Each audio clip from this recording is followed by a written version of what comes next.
There will be referendum on the March 19th primary ballot about the property transfer tax change, which relates to the homelessness issue.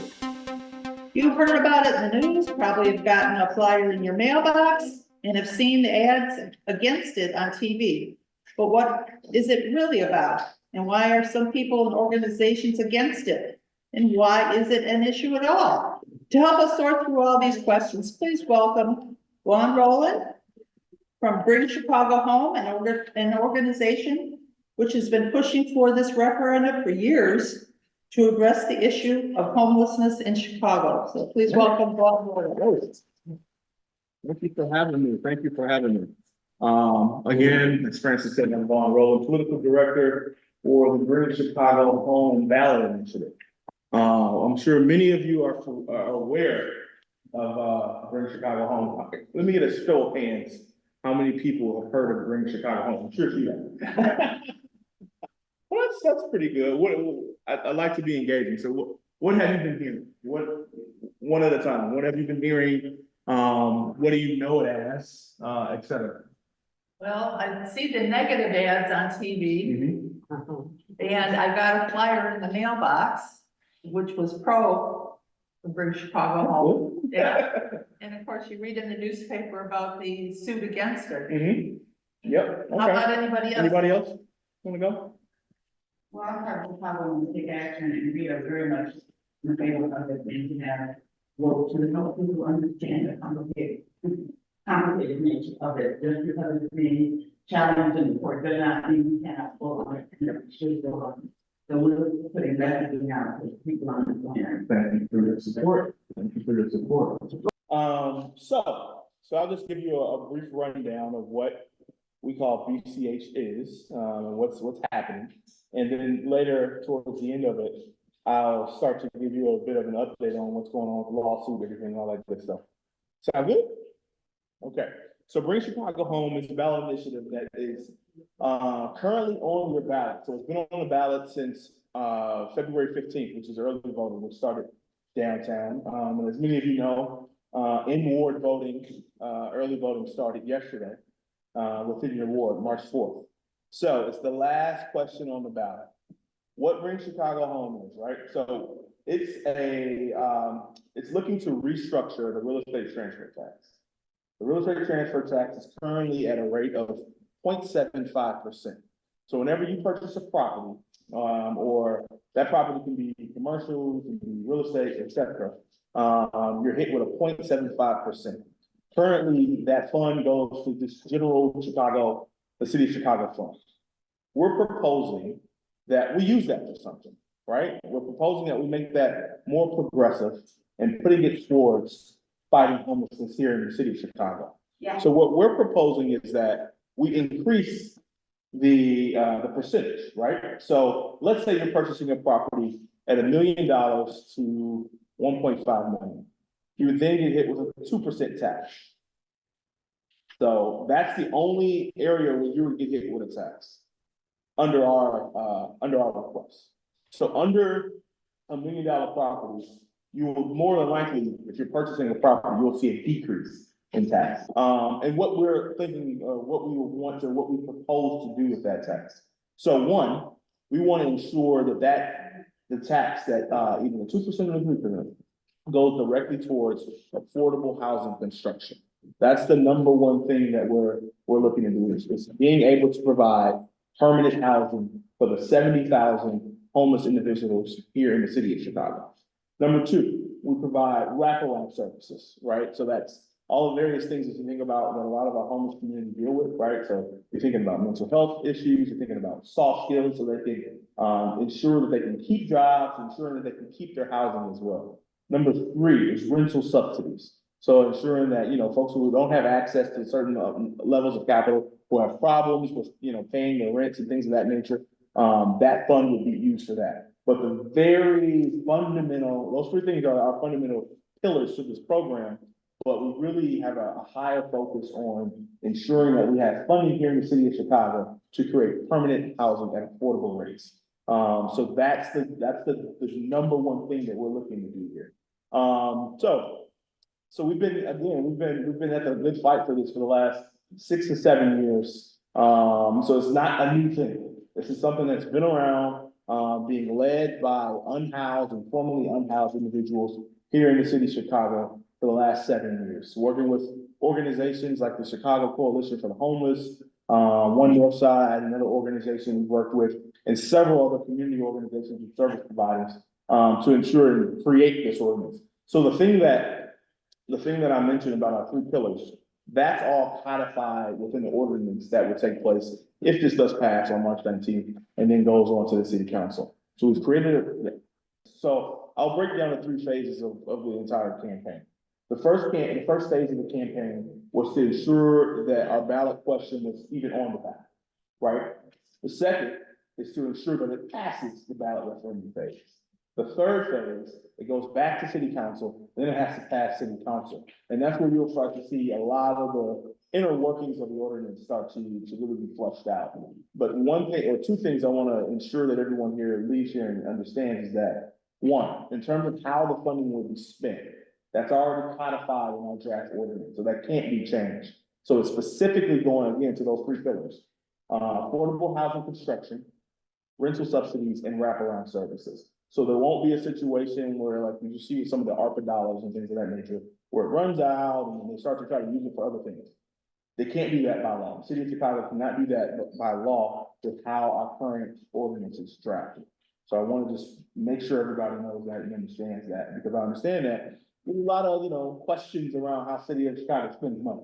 Right, so that's something that we, constantly want to drive home and ensure that individuals in Chicagoans know that this money will be going specifically to those 3 brackets. Another point that is codified already in the ordinance as well is that we will be looking to have an advisory board. So once we get to that 3rd phase and this passes, we have an advisory board that the mayor, he conducts. So he picks the individuals that are on the board. We selected the breakdown of those individuals. So there's 5 individuals that are formerly unhoused or currently unhoused that are on that board representing the individuals who this is going to impact the most. We'll have another 3 individuals who are service providers. So you're thinking about organizations like St. Louis Ministries and things of that nature who provide housing already for the homeless. They'll also be on that board. And we'll also have larger sort of your holistic community organizations with representation on that board as well. So the meaning of this board and the purpose of this board is to ensure that the individuals, one, who have all the experience with being unhoused, have a voice to communicate effective strategies within that board to the city council. We also want to ensure that organizations who are doing this work already, right? Who are doing great work, but just needed more assistance and probably more funding to do it at a consistent basis, have representation on that board. And we also want to ensure that your holistic community organizations have representation on the board to ensure that they have access and ensure that people understand what's going on, people need to know, and ensuring that there's a communication stream that's formed there. So that's an accountability board, really. At the end of the day, it's an accountability board to voice the strategic initiatives and to voice strategy, policy-based strategy around what's been working, what we've seen work, what doesn't work, and how this money should be going into the city. So those are 2 things that are codified already within the city council ordinance that we've drafted, that once passed, that we hope that we'll move forward. Any questions on that one?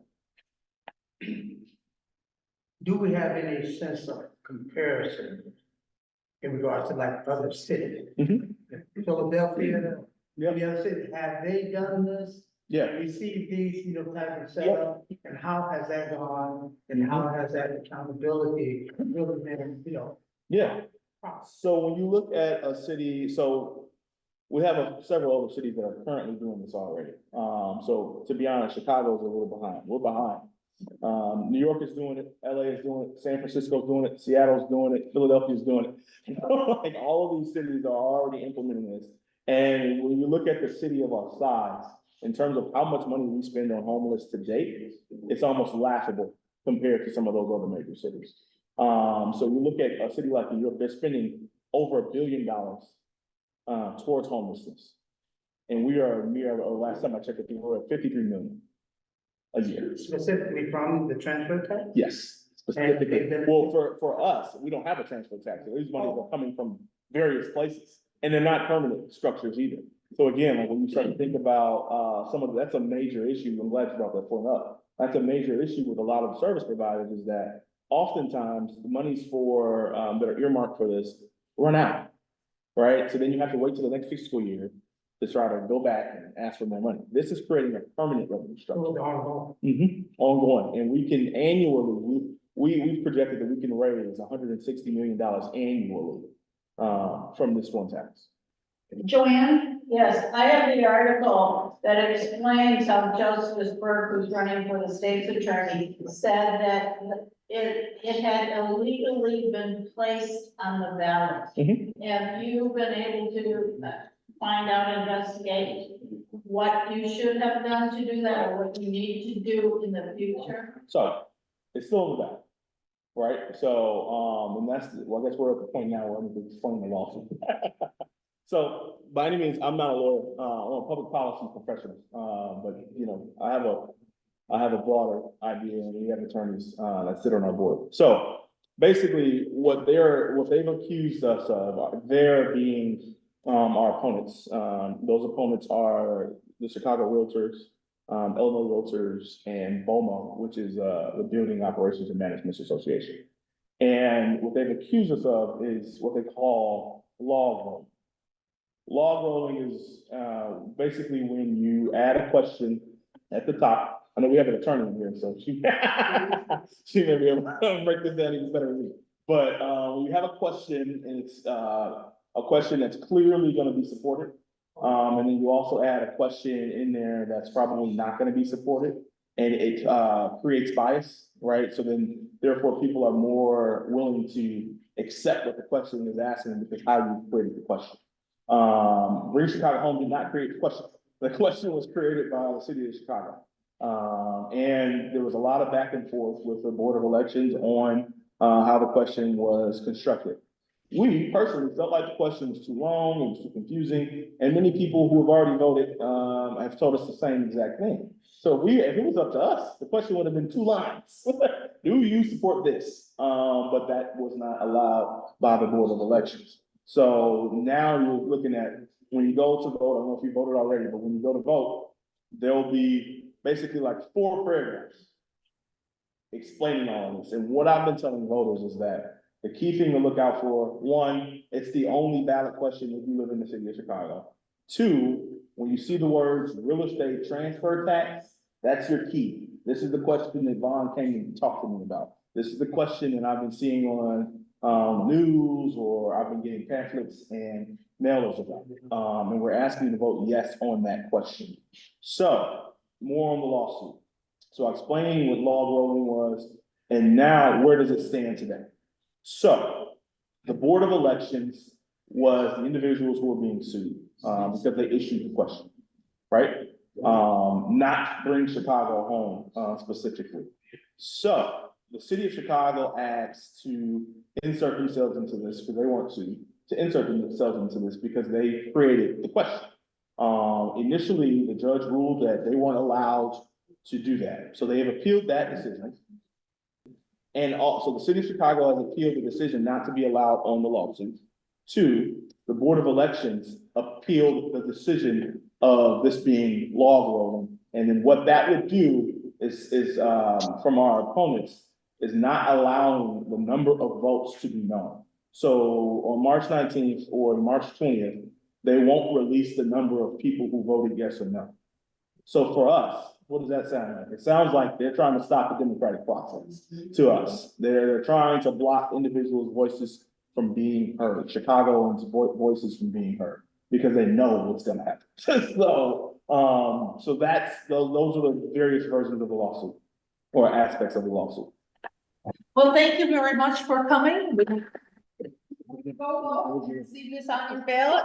You know what it's about. Yes, and I have postcards too, so if you're interested in communicating to your alderman, please just write your name and address here and you give it back to me, and I'll make sure it gets to your alderman, after March 19th.